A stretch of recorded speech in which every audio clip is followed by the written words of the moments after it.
देश के बड़े उद्योगपति गौतम अडानी ने कहा कि भरोसा, ईमानदारी, विनम्रता, दृढ़ता और राष्ट्र निर्माण जैसे मूल्यों के आधार पर ही बड़ी और टिकाऊ सफलता प्राप्त की जा सकती है और विकसित भारत का निर्माण संभव है। उन्होंने कहा कि स्वतंत्रता दिवस न केवल भारत की उपलब्धि का जश्न है, बल्कि उस विरासत पर विचार करने का भी मौका है जिसे आज की पीढ़ी पीछे छोड़ जाएगी। उन्होंने अमेरिकी डीओजे मामले में खारिज होने में उनमें घमंड नहीं है ये बात कही, बल्कि विनम्रता और कानून के शासन में विश्वास बढ़ा है।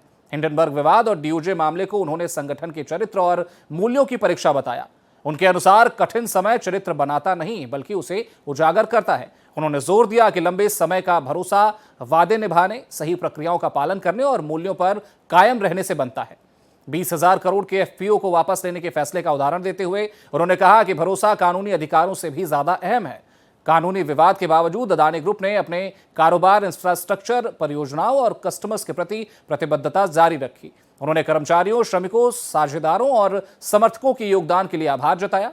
विकसित भारत के संदर्भ में उन्होंने 3 लाख से ज्यादा कर्मचारियों और साझेदारों से सवाल किया कि हमारी पीढ़ी को किस बात के लिए याद किया जाएगा। उनका संदेश है कि भविष्य में केवल बड़े कारोबार और इंफ्रास्ट्रक्चर बनाना पर्याप्त नहीं है, बल्कि ऐसे ईमानदार, मजबूत और जन सेवा पर आधारित संस्थान बनाने जरूरी हैं जो आने वाली पीढ़ियों तक टिके। इस अच्छे समाचार ने निश्चित रूप से खुशी दी, लेकिन उससे भी अधिक उसने मुझे विनम्र बनाया। आप सब जानते हैं कि हमने शुरुआत से ही